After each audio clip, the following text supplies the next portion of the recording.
नमस्कार, आप देख रहे हैं सी न्यूज़ भारत में गौरी वर्मा। वक्त हो चुका है न्यूज़ बुलेटिन का। इस बुलेटिन में बात होगी आगरा की, जहां थाना ट्रांस यमुना की पुलिस द्वारा बड़ी कार्रवाई की गई है। ये कार्रवाई डीसीपी सिटी सूरज राय के निर्देशन और थाना प्रभारी सुमनेश कुमार के नेतृत्व में की गई। पुलिस ने कार्रवाई करते हुए टेढ़ी बगिया में नकली पान मसाला बनाने वाली फैक्ट्री का संचालन करने वाले जीजा साले को धर दबोचा है। पकड़े गए आरोपी नामचीन कंपनियों के नाम पर पान मसाला बनाते थे। पुलिस ने छापेमारी कर भारी मात्रा में बना हुआ माल और कच्चा माल बरामद किया है। बरामद माल की कीमत लगभग 40 लाख बताई जा रही है। पुलिस ने 2 आरोपियों को हिरासत में लिया है। पुलिस आगे की कार्रवाई में जुटी है।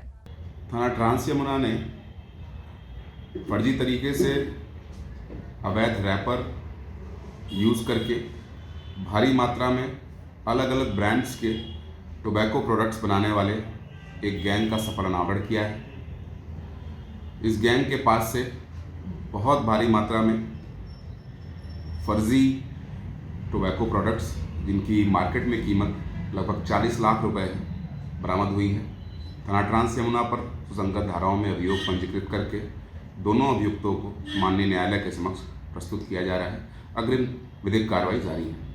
अगर देखा जाए तो पुलिस की ये कार्रवाई वाकई सराहनीय है, क्योंकि इस तरह की कार्रवाई से ही ऐसे कार्यों पर रोक लगाया जा सकता है। खैर, ये खबर हमारे संवाददाता अनुज उपाध्याय ने आगरा से भेजी है।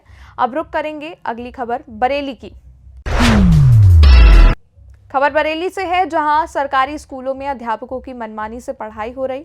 सरकारी स्कूलों में 10:30 बजे से क्लास शुरू की जाती है और दोपहर 2:30 बजे से पूर्व ही बंद कर दी जाती है। साथ ही अध्यापक भी स्कूल प्रांगण से घर को रवाना हो जाते हैं, जिस कारण बच्चों का भविष्य दांव पर लग रहा है। आए दिन सरकारी स्कूलों में अध्यापकों की मनमानी की खबरें सामने आती रहती हैं, जो कि बहुत ही चिंतनीय है। प्रशासन को ऐसे अध्यापकों के खिलाफ कठोर से कठोर कदम उठाना चाहिए, क्योंकि ये अध्यापक भारत के भविष्य से खिलवाड़ कर रहे हैं। ये खबर हमारे संवाददाता प्रमोद शर्मा ने बरेली से भेजी थी। अब बात होगी बिहार की। खबर बिहार के बगहा से है, जहां मंगलपुर आरओबी के जद में आ रहे घर को हटाने गई प्रशासनिक टीम को विरोध का सामना करना पड़ा। घंटों मशक्कत के बाद गृह स्वामी को समझाने बुझाने के बाद घर को खाली कराया गया, जिसके बाद घर पर बुलडोजर चलाकर आरओबी के जद में आ रहे भूमि को अतिक्रमण से मुक्त कराया गया। वहीं इस दौरान मौके पर मौजूद बगहा अंचल के सीओ दीपक कुमार ने बताया कि प्रशासन की देखरेख में आरओबी के जद में आने वाले अतिक्रमण को हटाया जा रहा है। आइए जानते हैं इस पर उन्होंने और क्या कुछ कहा। प्रशासन आई है ना? जी सर।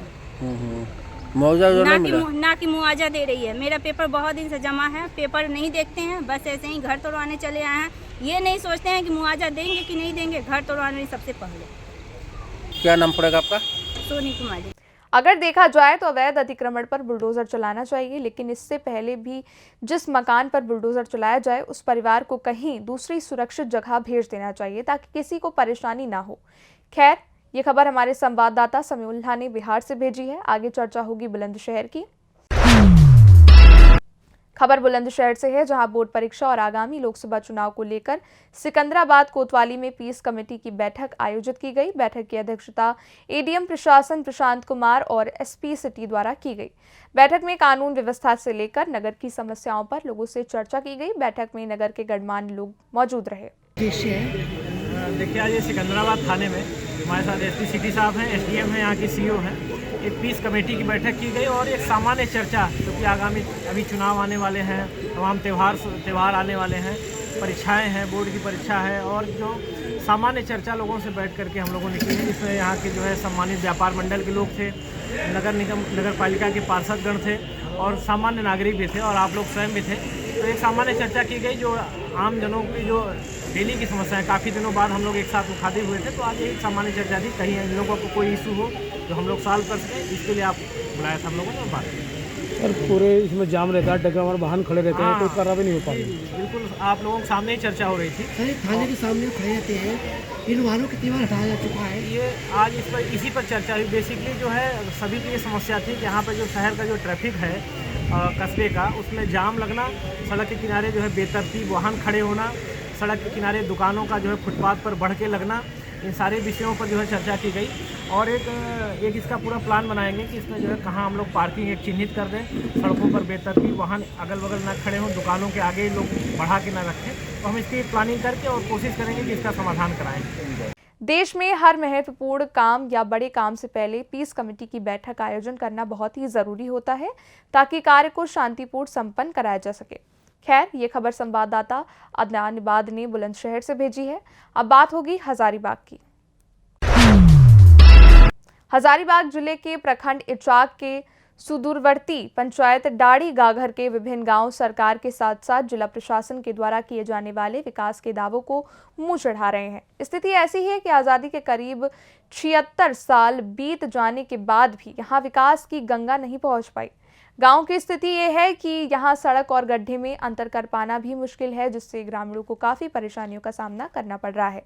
ग्रामीणों को मामूली बीमारी में भी खाट के सहारे अस्पताल तक का यात्रा करना पड़ता है। ऐसे में या तो मौत हो जाती है या फिर भगवान ही एकमात्र सहारा होते हैं। दर्जनों बार ग्रामीणों ने गांव में सड़क निर्माण की मांग की, लेकिन किसी ने एक नहीं सुनी। ऐसे में अब ग्रामीण आंदोलन का रुख अख्तियार करने के मूड में आ चुके हैं। आइए जानते हैं इस पूरे मामले पर विधायक अमित कुमार यादव का क्या कुछ कहना है।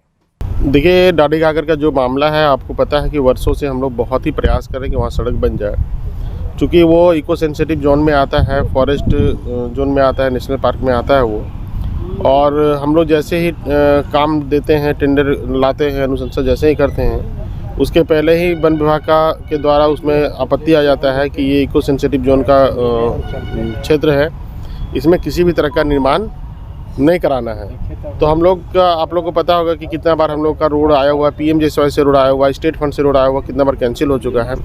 और हम लोग बार बार राज्य सरकार से भी आग्रह कर रहे हैं कि इको सेंसिटिव का जो दायरा है, जो 10 किलोमीटर परिधि में, 5 किलोमीटर परिधि में आपने किया है, तो और स्टेट में जो 1 किलोमीटर, 0 से लेकर 1 किलोमीटर का दायरा है, राजस्थान आप चले जाइए, मध्य प्रदेश चले जाइए, वहाँ भी इको सेंसिटिव जोन है, वहाँ पे मात्र 1 किलोमीटर के परिधि में है।